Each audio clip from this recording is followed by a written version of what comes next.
Hi there, how are you? Leslie Khoo here. Previously, I have mentioned that it is very important to choose the right genre. Today, I want to talk more about genres.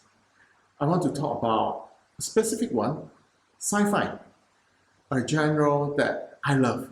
Some of my books are under this category.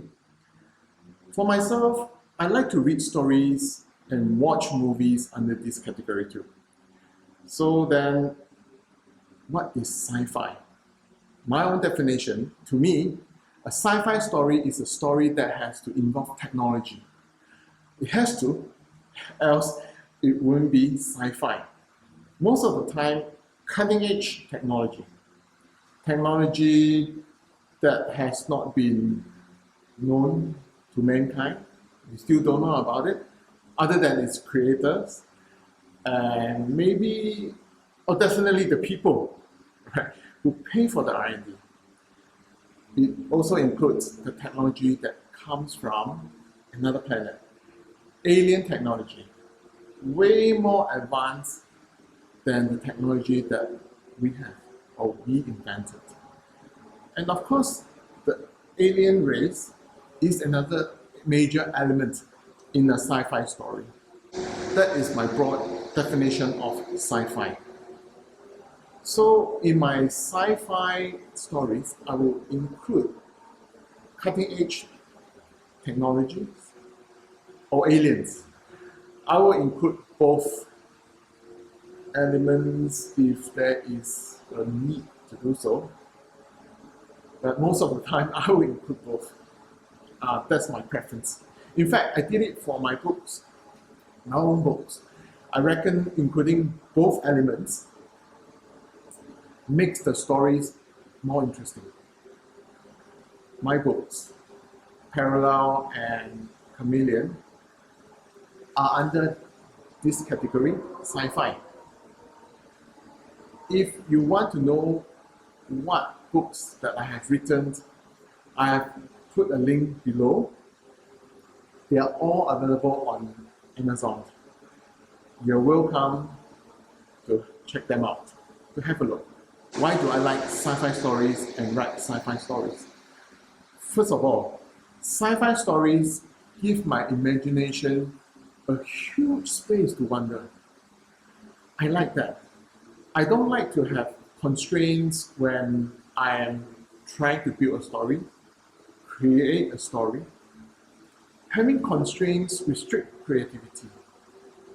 I don't like the situations where I have to maybe take out some features or stop adding some features to a story because these features do not make sense in reality.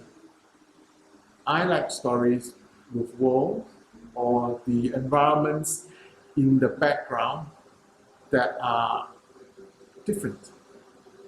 And it's a bit different from the one that we are living in.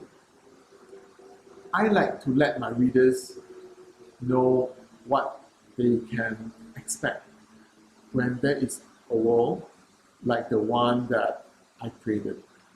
That's why I like to create sci-fi stories. I like to write sci-fi stories. It's one of my favorite categories. With sci-fi stories, I can build a world with features that do not exist in reality. And I believe that will make the world of the story more attractive and more room, more space to build the world so that it can give exactly what the story needs for the story to develop, to move forward. When I read sci-fi stories or watch sci-fi movies, I always hope some of the things in those stories or movies are reality. Like, for example, space traveling as if we are flying from one country to another. Like machines that can instantly create all kinds of food and drinks. Although I like to add in necessary features that do not exist in reality, I also maintain what we have in the real world, the one that we are living in, instead of creating a brand new world. I like to mix my creative features with the world that we are living in. Having mixed my creative features with our world, I believe give the readers a certain degree of familiarity, not entirely stranger to the world of the story. So, now, let's look at the characters in the story. What do we need for the characters? As for the human characters, I can give them special powers or special abilities. The main characters may have more special abilities or say are more powerful than the other characters. I find that compared to non-sci-fi, this gives me more flexibility in building the events surrounding the characters and interactions between the main characters and the other characters. While there are human characters in the sci-fi story, of course, there are also non-human characters, alien characters, extraterrestrial life form. The alien race allows me to have much more space to create the alien characters for the story. Or how about, let's say, alien features. These characters can come from planets that are millions of light years away. They have to use their technology to put on a cover, say, making them look like humans. Maybe to isolate them from the air which we need, which we breathe in to live, but is lethal to them. As for their original form, it can be whatever I want it to be. This is the kind of freedom that I like, that I want when I am writing a story, when I'm creating a story. Now comes the environment. The environment is also important. It is a stage for the characters and the events. I can decorate the story's environment with plants or animals that are not from this world. They can be from outer space, brought in by the aliens that are living on Earth, that are settling down here. They may not play a significant role, but they will give the readers an idea of the world where there are aliens living among us, how the characters interact with the environment that have plants or animals from another planet or planets. This gives an additional flavor to the story. Events.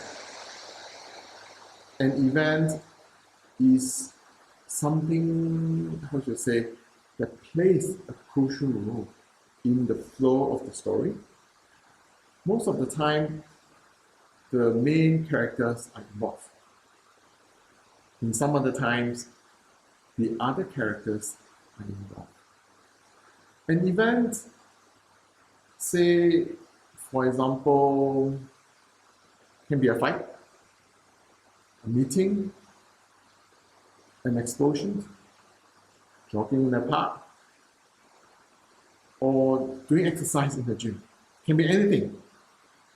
For a sci-fi story, an event can be traveling at the speed of light, walking through a wormhole, time traveling, and maybe an encounter with an alien. Likewise, it can be anything, so long as the events help move the story in the smoothest way possible. That helps in the development of the story. However, there's one thing that I always have in mind. The events, the features of the main characters and the other characters, and also the existence of the other characters and how the environment is being set up must have a purpose. Let's say, for example, in my book, Parallel, a child meets an old lady in the shopping mall. That is not random. The presence of the old lady relates to what the main female characters does in the story. And that is explained in the later part of the story. Another example, my another book, Chameleon. The main character, Matt, beats the hell out of a guy who tries to rob him in his store. The fight is not just to showcase how good Matt is in martial art. It's because his martial art skill plays an important role in the later part of the story. So it has to set up at the beginning. The story environment, the features of the characters, and the assistants have a role to play in the story. It's not random. It's not to have them just for the sake of having them. Now, there's another thing which I think is important. Sci-fi and fantasy are not the same, although both have imaginative characters, environments, and features. To me, a fantasy story is one that has imaginative stuff, yes, but they are not from the technology side, not from the outer space, not aliens. They may come from old stories, old tales of this world. They may be religious. Even if the story is built based on an imaginative world, no high-tech and no aliens are involved. Non-human characters in a fantasy story are most of the time mythical creatures. For example, dragons, elves, angels, dwarves, demons, unicorns. Also, magic is an important element in a fantasy story. So, it is important not to mix up sci-fi and fantasy stories, else this will be a mess. So just keep that in mind. Okay, that's about all regarding sci-fi, my favorite category. See you in the next video.